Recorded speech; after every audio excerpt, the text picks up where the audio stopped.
Tim Charles from Obliviscaris, and you're listening to The Ritual with Lady Death on Metal Messiah Radio.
Hello everybody, this is Lady Death and you are listening to The Ritual on Metal Messiah Radio.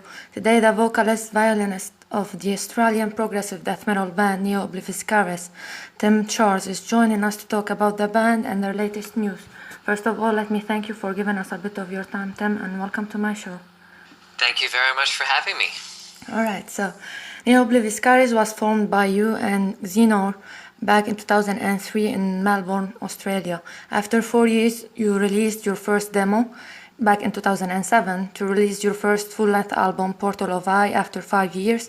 That was back in 2012. 2 years later, you released your second full-length album, Citadel, back in 2014 through Season of Mist.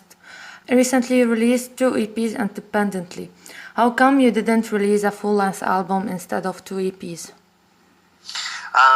Well, the 2 EPs that we released were done exclusively through our World Tour crowdfunding campaign. So basically the idea was to create some exclusive content as incentive for fans to get involved in supporting the World Tour crowdfunding campaign that we did in July 2014. So basically that was how that came about, and that was, the releasing of old material that was written before Portal of Eye that had never been released before to give some of our fans an opportunity to hear that. And our record label Season of Mist were kind enough to allow us to do that sort of outside of our record contract, seeing it was like a limited edition release, just for fans to get through that avenue. Yeah. So how would you describe your music for the ones who didn't check you out yet? A little bit different.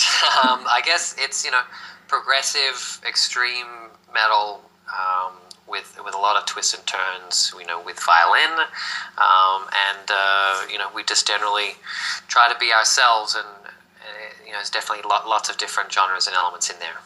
Yeah, so you have lots of songs that are over 8 minutes.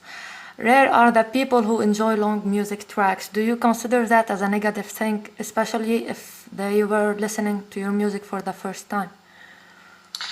I think that, our music is definitely not something that you can listen to once and instantly understand all of what's going on. So it's just, people taking the time to listen to things, properly and give it a chance to sink in. So, definitely not as catchy as a pop group where you can listen to it one time and instantly understand what's going on. But that's not how we try to market ourselves. We just do our thing and just try to get people to give us a chance, and if they enjoy what we're doing, all the better.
Alright, so we don't see lots of extreme metal bands using the violin in their music. Do you think the violin underlines more your music and makes you more popular?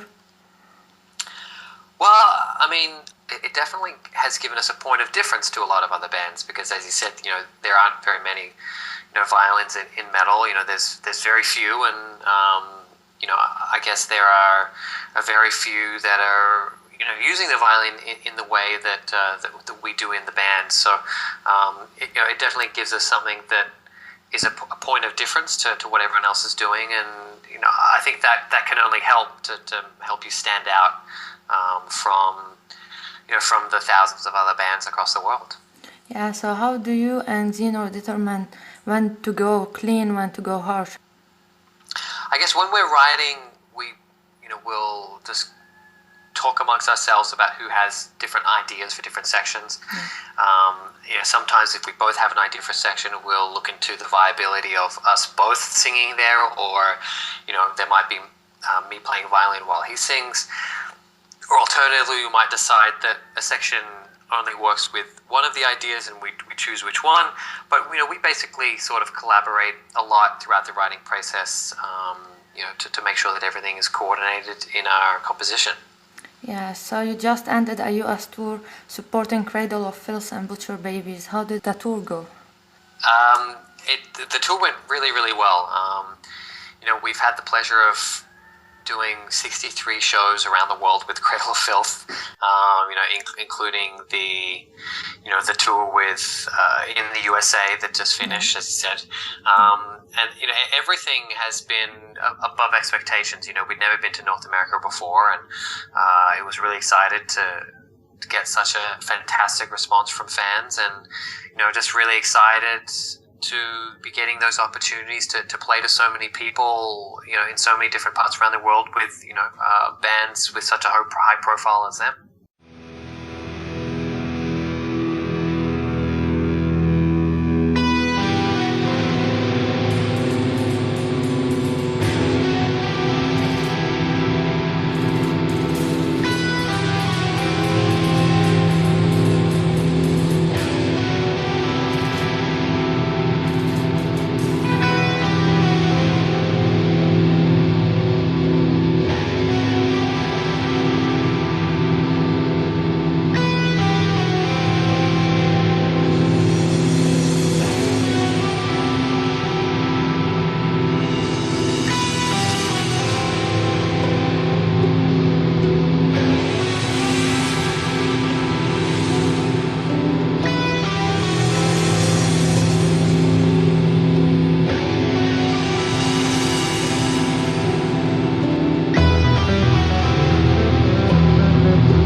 Tim Charles from Obliviscaris, and you're listening to The Ritual with Lady Death on Metal Messiah Radio. Yeah, so you will be touring Europe next to Enslaved in September. Tell me more about that tour. Yeah, we're really excited about that. Personally, I'm a huge Enslaved fan. I've been a big fan of them for more than a decade, and they're definitely a band that I always considered an ideal tour partner for us. You know, they sound very different to us, but at the same time, you know, they have that mixture of progressive and extreme metal elements, and you know, it's going to be really exciting. You know, we start the tour at the end of September,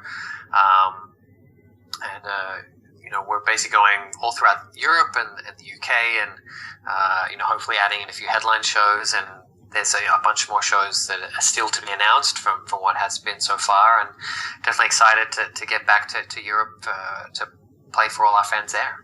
All right, so you launched recently an interactive fan membership through Patreon. Tell me more about it, why you launched it, what are the offers and the rewards? Well, essentially, our Patreon page is the combination of basically a fan club membership monthly system. Yeah. People can sign up on a monthly basis, contribute, and get a whole different range of benefits and rewards and incentives for taking part. And the reason why we set this up was to create a new revenue stream for bands, you know, for our band, but also, you know, hopefully something that other bands can take, you know, that can follow with as well, because the reality is that within the industry, you know, the big headliners make money, and a lot of mid-level bands like ourselves, you know, not only aren't making any money, but often are losing money. And it's something that the more we've been touring, the more we realized how difficult it is actually to even turn a profit on some of these tours. And then, you know, beyond that, just trying to work out how to get around that problem, you know, how to keep making touring and keep investing so much time in this band viable, because, you know, we've all been fired from our day jobs because we're away on tour too much. In the last 10 months, we've been on the road for about 6 of them. And, you know, we haven't been paid at all in that time, because all of the money just goes into financing these tours to make it happen. And while that's fine to do for a short period of time, it's not really viable to keep doing that long term, because, you know, people have rent and kids and, you know, other things that you need money for. I mean, everyone needs to have some money in order to live. Yeah. And so I guess, you know, we set this up as a creative way to take advantage of the amazing connectivity we have with fans now in the digital age, and basically try to come up with our own new way of creating an additional revenue stream to supplement our career as a band. And so far, it's been a huge success, which is really exciting. That's great. I guess that's it. Anything you would like to add? Basically just that if you know, if people are a fan of any band, I would, you know, really encourage people to make sure that they're supporting them in whatever way they can, and that can really vary in a lot of different ways. But something like this Patreon campaign, you know, you can sign up for as little as $1 a month, and, you know, if a lot of people did that, what would happen would be the careers of bands, not just like us, but of, you know, many other bands across the world could be transformed from the reality where a lot of bands break up because of poor finances to having a lot of these mid-level bands that, you know, might have tens of thousands of fans across the world. But I guess I just encourage people that if you love something, make sure you get involved, and that's the way that you can ensure that it continues to happen ongoing. Yeah, that's it. Thank you so much for your time. My pleasure. Thank you very much, Paula.